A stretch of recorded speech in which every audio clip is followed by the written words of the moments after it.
Hi, welcome to my channel. నేను మీ గోపి.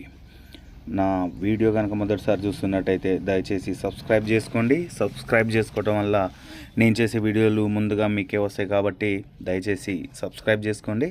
ఇక విషయంలోకి వెళ్తే, భారత్ న్యూజిలాండ్ల మధ్య జరుగుతున్న 3వ టీ20 మ్యాచ్లో భారత్ ఘన విజయం సాధించింది. సూర్య ఫైర్, అభిషేక్ వైల్డ్ ఫైర్. 3వ టీ20లో కివీస్పై భారత్ ఘన విజయం. ఇక ఆదివారం న్యూజిలాండ్తో జరిగిన 3వ టీ20లో 154 పరుగుల లక్ష్యాన్ని అంత సులువుగా వదులుతారా అనుకున్న అభిషేక్ శర్మ 20 బంతుల్లో 7 ఫోర్లు 5 సిక్సర్లతో 68 నాటౌట్. సూర్యకుమార్ 26 బంతుల్లో 6 ఫోర్లు 3 సిక్సర్లతో 57 నాటౌట్. సునామీ ఇన్నింగ్స్తో కేవలం 10 ఓవర్లలోనే మ్యాచ్ని ముగించడం విశేషం.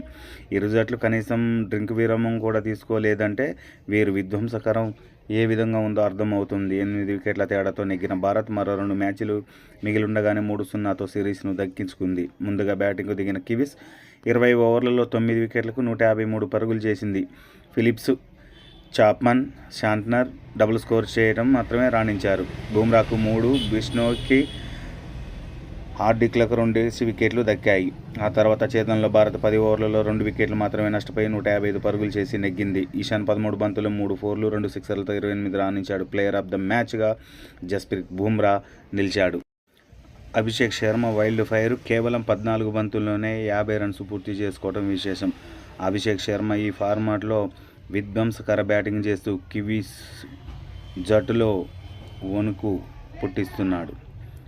అభిషేక్ శర్మని ఎవరు ఆపాలో, ఎలా ఆపాలో, ఏ విధంగా ఆపాలో అర్థం కాక సతమతమైన న్యూజిలాండ్ జట్టు ఎటకేలకు వారికి పాదాభివందనం చేసి బాబో నీ కొట్టుడుకు దండం రా నాయన అని చెప్పని వాళ్ళు మామూలుగా భయపడట్లేదు. దీనికి తోడు ఇషాన్ కిషాన్ అయితే మళ్ళొకసారి తనదైన శైలిలో ఇన్నింగ్స్ని నడిపాడు.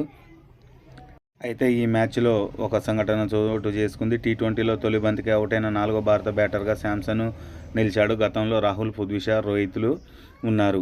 మరి శాంసన్కి ఏమైందో కానీ సంజు శాంసన్ గత 9 ఇన్నింగ్స్ల నుంచి 2025లో కనీసం 2026లో అసలు ఏమన్నా ఆడక చాలా ఫామ్ కోల్పోయి ఇబ్బంది పడుతుండు. మరి భవిష్యత్తు చాలా ఇబ్బందికరంగా ఉంది.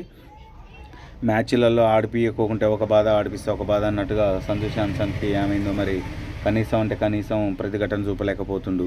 అదేవిధంగా మన సూర్యాబాయ్ పెచ్చకొట్టుడు కొట్టిండు. 26 బంతుల్లోనే 6 ఫోర్లు 3 సిక్సర్లు 57 నాటౌట్. అసలు మామూలు కాదు. ఈ మ్యాచ్లో హైలైట్స్ అసలు మామూలు కాదండి. 5 సిక్సర్లు 7 ఫోర్లతో అభిషేక్ శర్మ 68 నాటౌట్గా నిలిచి మ్యాచ్ అయిపోయిన అనంతరం కివీస్ జట్టు సభ్యులు అభిషేక్ శర్మ దగ్గరకు వచ్చి బ్యాట్ తీసుకొని, ఈ బ్యాట్లో స్ప్రింగ్ ఉందా ఏముంది, అసలు ఏం కొట్టుడురా బాబు నువ్వు అని చెప్పాను. అంటే బ్యాట్లో ఏం లేదు, నాలోనే దమ్ ఉంది, అందుకనే నేను ఆ రేంజ్లో ఆడుతున్నా అని చెప్పాను. వాళ్ళకైతే సరదా సన్నివేశం అయితే జరిగింది. మరి ఈ మ్యాచ్లో న్యూజిలాండ్ జట్టు నిర్దేశించిన 154 పరుగుల లక్ష్యాన్ని మన భారత జట్టు 10 ఓవర్లలో కంప్లీట్ చేయడం అంటే మామూలు విషయం కాదండి. అసలు 10 ఓవర్లలో 155 స్కోర్ను కొట్టడం అంటే ఏమన్నా. రానున్న ప్రపంచ కప్లో మన భారత జట్టు ప్రదర్శన చూసి మిగతా జట్లు మాత్రం ఖచ్చితంగా భయపడటం ఖాయం. సో నా వీడియో మీకు నచ్చినట్లయితే లైక్ చేయండి, షేర్ చేయండి, సబ్స్క్రైబ్ చేసుకోండి. జై హింద్.